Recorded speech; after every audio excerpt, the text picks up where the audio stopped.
Welcome back to the Stock Market Summary Series, folks. Markets delivered just a classic rotational session today. We saw small caps blasting to all-time highs. But at the same time, the NASDAQ took a step back. It actually fell back inside that triangle. It's flashing a potential bearish reversal signal there. Plus, the dollar is picking up steam as a possible headwind. Energy's coiled tight.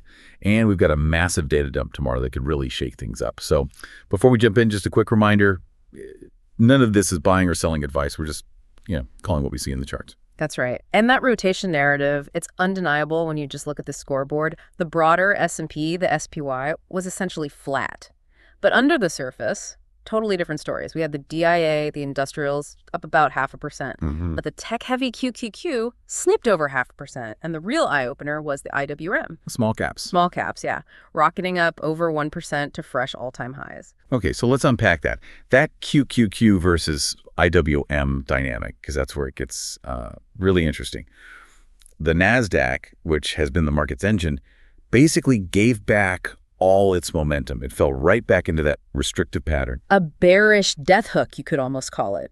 It broke out, looked promising, and then failed right back inside. Exactly. So that downside risk is now firmly back on the table. And that tech weakness isn't happening in a vacuum, right? You have to connect it to the intermarket forces. You're talking about the dollar. Specifically, the rising U.S. dollar index, the DXY. When the dollar persistently strengthens like this, it often pressures the earnings of those huge multinational tech companies. The very ones that dominate the QQ. The very same. So that is a significant headwind to watch. Speaking of forces building up, let's look at energy, the XLE. It ran higher today, sure, but if you zoom out, look at the higher time frame charts, it remains just really tightly coiled. It's begging for a release. Yeah, that coiling action, it usually comes before a big decisive move. Feels like it's just waiting on tomorrow's news to pick a direction. And what's fascinating is we're seeing similar strength building in other places, confirming that small cap theme. Look at materials, the XLB. It's picking up steam on some solid volume. Right. It's high basing, isn't it? Exactly. Consolidating right below that $48 level. If it breaks out from there, that's another big piece of evidence that investors are shifting capital. We're seeing this mix across individual names, too. You've got Rivian, Revaway, in a textbook daily chart bull pullback. Meanwhile, the China large cap ETF, FXI, is back in a symmetrical triangle, just building energy. And Dirabia.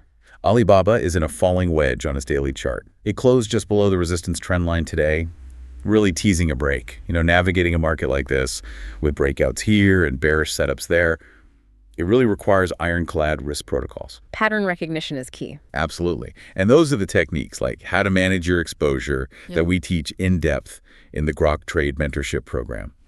And hey, just a quick reminder again, if you've got a stock you're watching or a question about the markets, please do drop it in the comments. We really want to know what you're looking at to make these videos more relevant. And we'll do our best to talk about what we see in a future episode. And as always, drop a like if you appreciate these summaries, and click subscribe too so you can stay updated. Okay, so let's pivot, because all of these technical patterns we just discussed, they're about to be put to the test. The focus shifts hard to tomorrow's loaded economic calendar. It's a huge morning. A massive data dump between 7:30 and 9:00 a.m. Eastern. We've got building permits, housing starts. And the big one, non-farm payrolls. The critical NFP number, yeah. Plus the unemployment rate and the prelim for Michigan consumer sentiment. If that jobs number comes in hot, it could change everything. It could easily negate these patterns and set a totally different tone. Right. Now, outside of equities, the crypto world seemed to be holding its breath too. Bitcoin dipped a little. About 0.4%, I think. Yeah, but it bounced right off its key moving averages, the 20 and 50-day. It's still firmly range-bound in that multi-week consolidation. And you can connect that consolidation theme right over to the metals. Gold, the GLD, added about 0.5% today, holding constructively. Silver, the SLV, did pull back a bit. About 1.7%. But overall, the precious metals are just moving sideways, building energy, waiting for clarity on inflation and growth. Which, of course, brings us right back to tomorrow's data. Rotational days like this one, where you see a major index signal a reversal while small caps are surging, these are prime times to really sharpen your edge. This is why our Grok Trade Mentorship focuses so heavily on connecting those intermarket relationships, like the dollar to tech, and using multi-time frame analysis to get a clear picture.